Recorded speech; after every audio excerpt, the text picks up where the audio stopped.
オスマン帝国とスレイマン一世の攻防。王と栄光の時代の光と影。序章。オスマン帝国の攻防とスレイマンの時代。アジアとヨーロッパ、そしてアフリカの三大陸を結ぶ要衝に生まれたオスマン帝国は、その600年に及ぶ歴史の中で世界史上最も広大で強大なイスラーム帝国へと成長した。特に帝都イスタンブール、旧コンスタンティノープルを擁し、東方貿易と地中海交易の支配権を握ったオスマン帝国は、まさに世界の中心に位置していたと言える。この帝国の絶頂期を体現したのが、第10代スルタン、スレイマン一世、在位1520から1566年の時代である。ヨーロッパからは、その圧倒的な軍事力と富、そして宮廷の豪華さから、壮麗帝、マグニフィセントと呼ばれ、恐れと尊敬を集めた。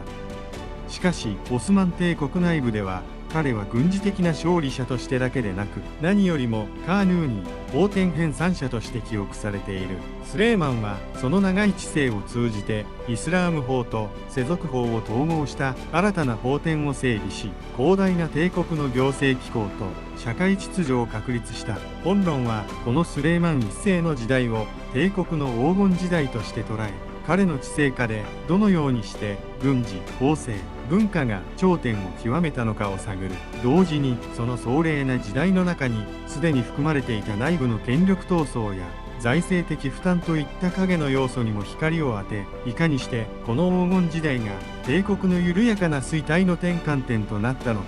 その攻防の軌跡を論じる。第1章、帝国形成期とスレイマンの即位。1、勃興と基盤。小国から大帝国へ。オスマン帝国の物語は、13世紀末、アナトリア北西部の辺境地帯で、オスマン兵が率いるトルコ系部族集団、ガージーの首長国として始まった。ビザンツ帝国の衰退に乗じて、バルカン半島へ進出し、ムラト一世やバエジト一世の時代に、急速に勢力を拡大した。15世紀に入ると、帝国は東方ではギムール朝との戦いに敗れるなどの危機を経験しつつも、強靭な国家機構を築き上げていった。この発展の基盤となったのは、イスラームの信仰と世俗の権威を巧みに統合し、征服地において寛容な支配、ミッデ都政を採用したこと、そして強大な常備軍であるイエニチェリを創設したことであった。偉大な先代の遺産、スレイマンの治世は、2人の偉大な先代スルタンによって築かれた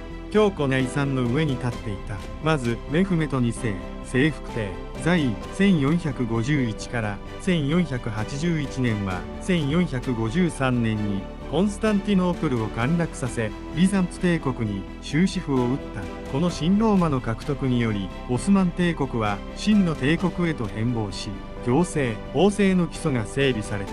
次に、スレイマンの父であるセリム一世、冷国帝、在位1512から1520年は東方へと目を向け、サファビー朝との戦いを経てエジプトのマムルーク朝を打倒。1517年、シリア、エジプト、そしてイスラームの二大聖地メッカ、メディナを支配下に置き、カリフの称号をオスマン家に継承させた。これによりスレイマンが受け継いだのは、東西に広がる巨大な領土とイスラーム世界の最高権威としての地位であっ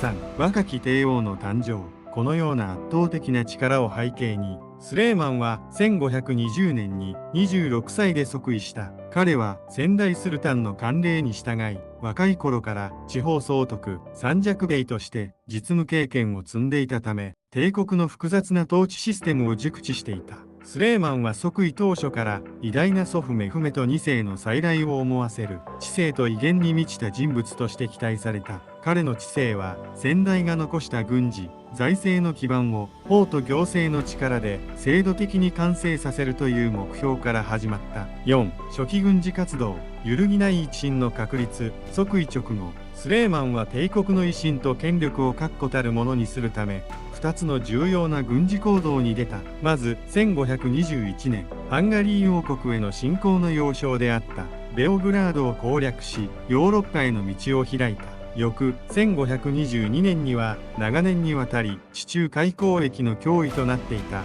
キリスト教騎士団、聖ヨハネ騎士団の拠点ロドス島を数ヶ月にわたる包囲戦の末に陥落させた。これによりエーゲ海の制海権はオスマン帝国のものとなり、スレーマンの軍事指導者としての能力が内外に示された。これらの初期の勝利は彼の知性全体を通じて続く大規模な軍事拡大時代の幕開けとなったのである。第2章、内政法政の黄金時代、総霊帝の名の由来。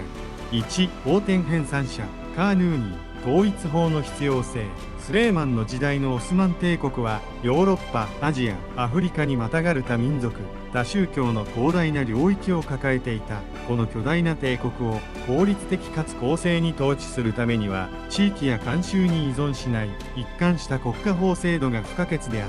た。イスラーム法、シャリーアは神の啓示に基づく普遍的な法であったが、急速な領土拡大と多様な社会、経済状況に対応するには限界があった。そこでスレーマンはその知性を通じて世俗法であるカーヌーン、スルタンの勅令に基づく法の大規模な編纂と体系化を命じた。この功績により彼はオスマン史において比類なきカーヌーニーとして称えられることとなった。2、帝国の行政と統治機構の完成。スレーマンは帝国の中央集権的な行政機構を整備した。帝国の最高意思決定機関はギバン内閣会議であり、スルタンの代理人である大宰相ブエジーリアーザムがこれを主催した。この時期、大宰相の権限は強化され、実質的に帝国の日常的な統治を担った。スレーマンが若くしてその能力を見抜いて登用したイブラヒム・パシャはその代表的な例である。奴隷身分から登用された彼は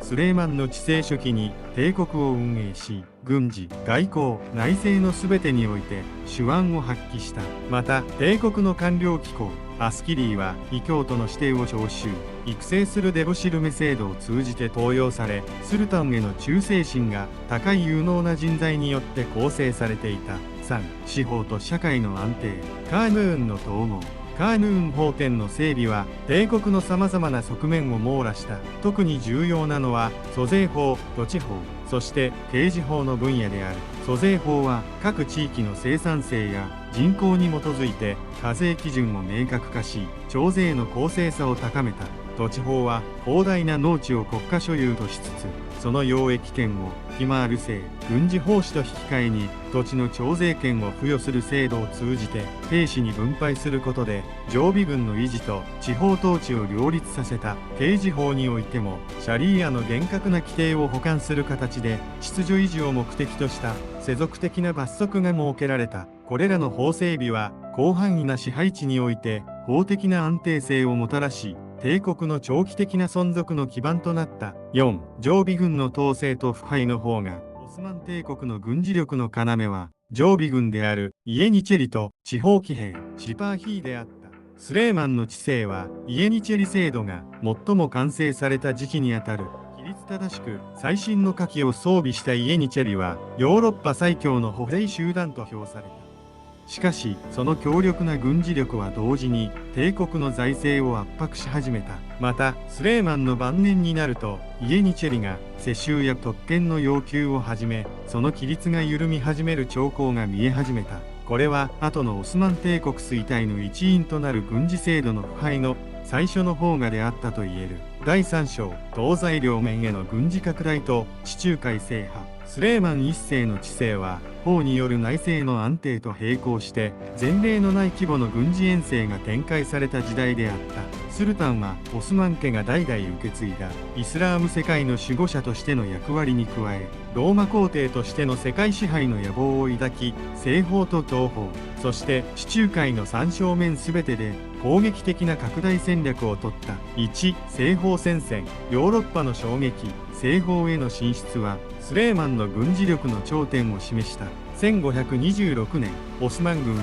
ハンガリーの平原でヨーロッパ史上最も一方的な戦いの一つであるモハージの戦いに圧勝した。この勝利によりハンガリー王国の支配層は壊滅し、中央ヨーロッパへの進路が完全に開かれた。オスマン帝国の版図はドナウ川を越えて拡大し、ヨーロッパ全土に強烈な衝撃と恐怖を与えた。この勢いを借り、スレーマンは1529年にハプスブルク家の本拠地の一つであるウィーンの第一次包囲を敢行した。これはオスマン帝国が到達した最北端の地点であり、キリスト教文明の心臓部に対する最大の脅威となった。最終的に長距離遠征による補給の困難さや陶器の接近により包囲は失敗に終わったが、この出来事はオスマンとハクスブルク家神聖ローマ皇帝カール5世と弟フェルディナントとの間にその後約150年続く長期的な対立構造を固定化した。以後オスマン帝国は軍事同盟の相手として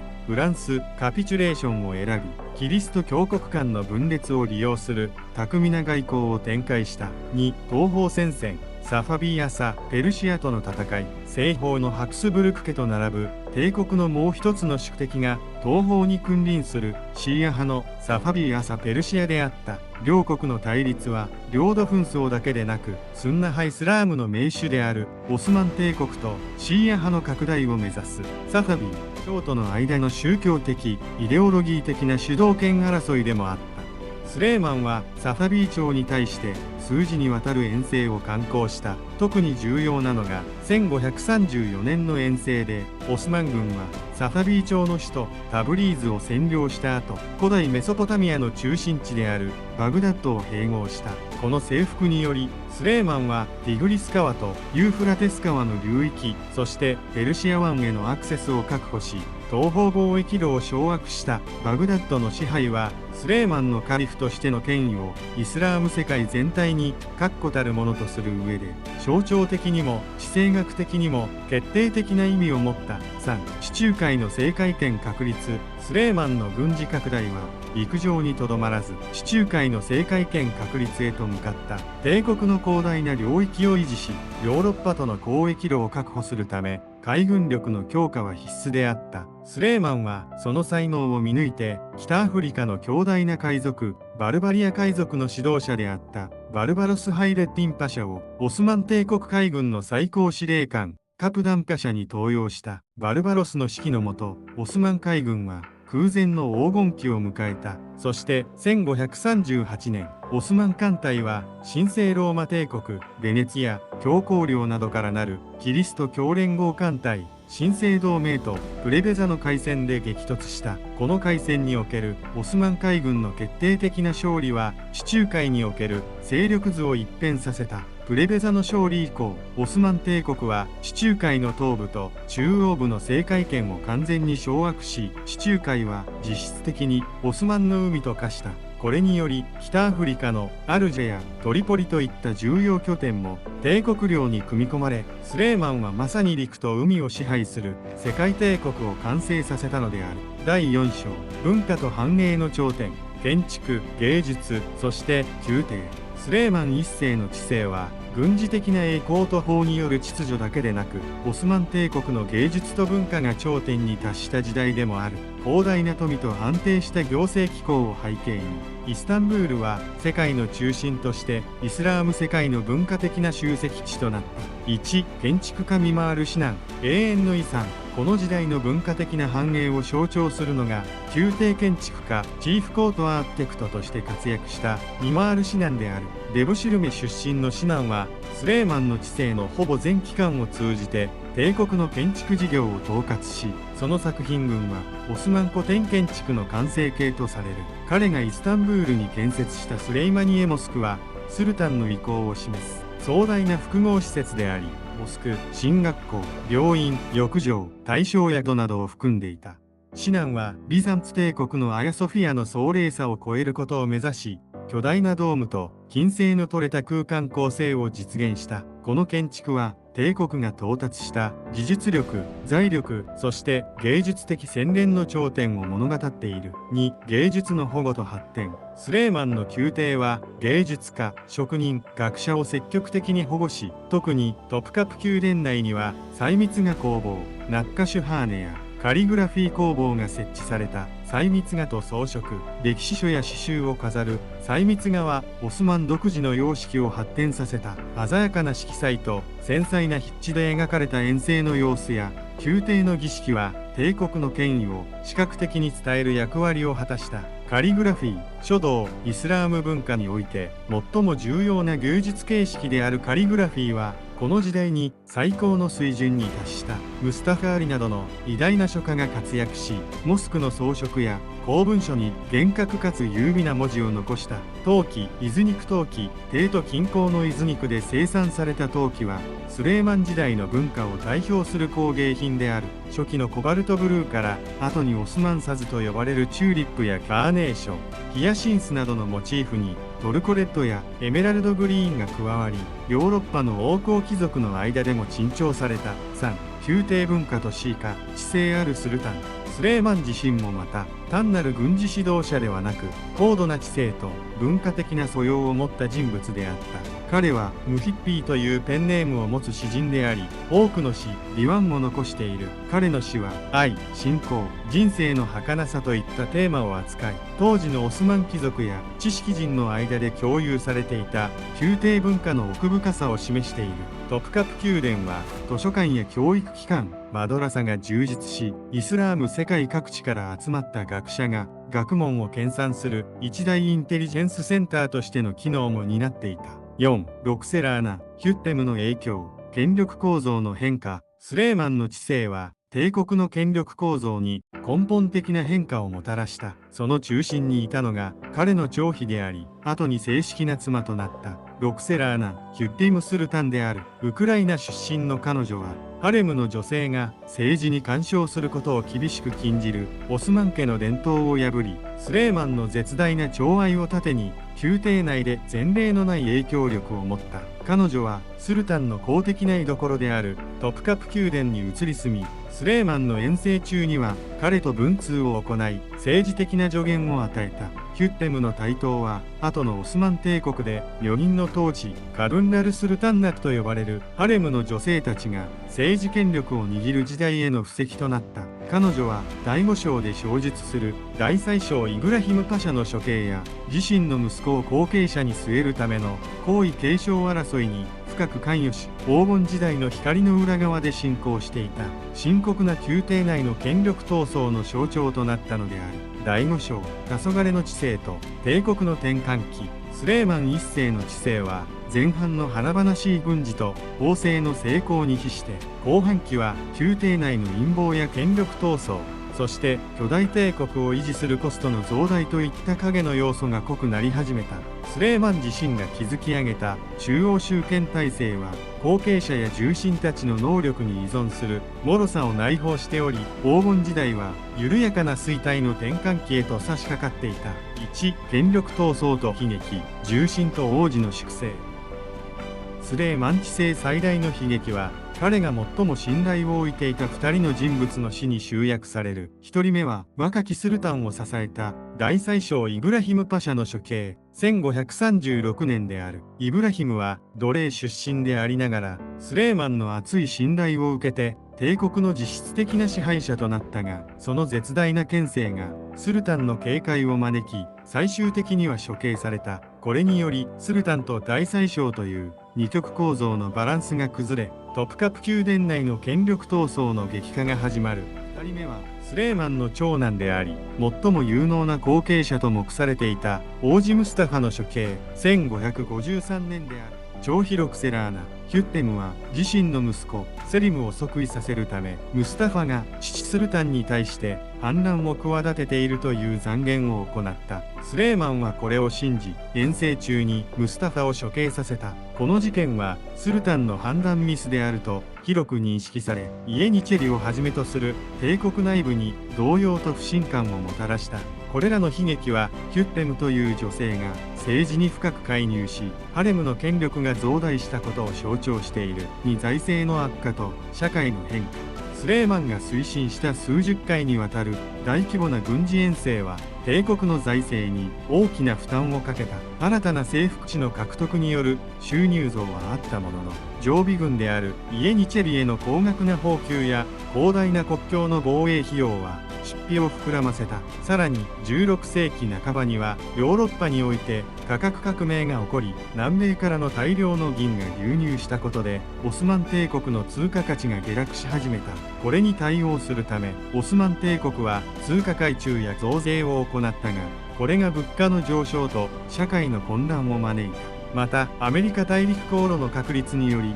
地中海を介した伝統的な東西貿易ルートの重要性が徐々に低下し始めたことも長期的な経済基盤の動揺につながった。3、最後の遠征都市長い治世の終盤においてもスレーマンの軍事的な意欲は衰えなかった。彼は老齢と病身にもかかわらず1566年再びハンガリー遠征に出発した。目標はハプスブルク側の重要拠点であったシゲトバール要塞の攻略であった。このシゲトバール要塞の包囲戦はスレーマンの治世を締めくくる最後の勝利となったが、同時に彼の命を奪うこととなった。要塞陥落の数時間前、スレーマンは野営地で静かに息を引き取った。享年72歳。スルタンの死は軍の士気低下を防ぐため遠征からイスタンブールに帰還するまで秘密にされた。4、転換期の到来。スレーマンの死はオスマン帝国の力の停滞の始まりを象徴していた。彼の後に即位したセリム2世は酩酊者メトと呼ばれたように軍事遠征の先頭に立つよりも宮廷生活を好むスルタンであり、以降帝国の実権は大宰相やハレムの女性に移り始める。スレーマンの時代に完成された法と栄光の体制はその後優秀なスルタンの欠如、イエニチェリの特権化と腐敗、そして西欧との科学技術力の格差の拡大によって徐々にその輝きを失っていくこととなる。終章。スレーマンの遺産とオスマン帝国の終焉。スレーマン一世の治世はオスマン帝国史における壮麗な頂点としてその後の数百年にわたり帝国の精神的な支柱となった。彼の遺産は軍事的な版図の拡大にとどまらず、何よりもカーヌーニーとして確立した法治国家としての体制と見回る指南をはじめとする芸術文化の成熟にこそ見出される。特に整備されたカーヌーン法典は帝国の行政と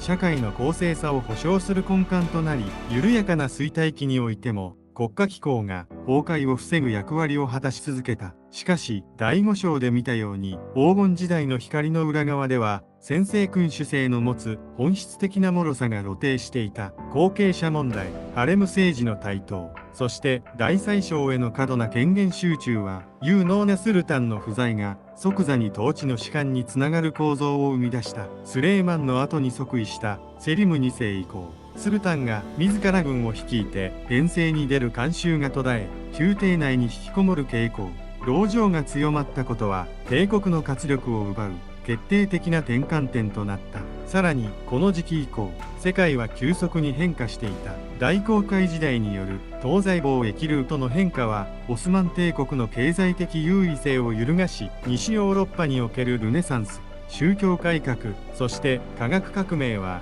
軍事技術と組織のイノベーションを加速させた。スレーマン時代に世界最強を誇ったイエニチェリも特権化と火器技術の停滞によりヨーロッパの近代的な軍隊に徐々に遅れを取り始めた。17世紀以降、オスマン帝国は領土の縮小と財政危機に直面し、ヨーロッパ列強からはやめる巨人とみなされるようになる。度重なる改革の試みにもかかわらず、帝国は近代化の波に乗り切ることはできず、最終的には第一次世界大戦で中央同盟国側として敗北を迎える。そして1922年、スレーマン一世の治世から400年後のこと、ムスタファ・ケマル、後のアタチュルク率いるトルコ国民運動によってスルタン制が廃止された。ここに600年にわたるオスマン帝国の歴史は幕を閉じ、新たな国民国家であるトルコ共和国が誕生した。スレーマン一世の治世はオスマン帝国の栄光が極まり、同時にその衰退の原因となる構造的な問題が内包された歴史の分岐点であった。彼は法と軍事と文化をもって世界帝国を完成させた壮麗帝であり、カーヌーニーであったが、その巨大な遺産は後のスルタンたちにとって重すぎるほどの成功の基準となったのである。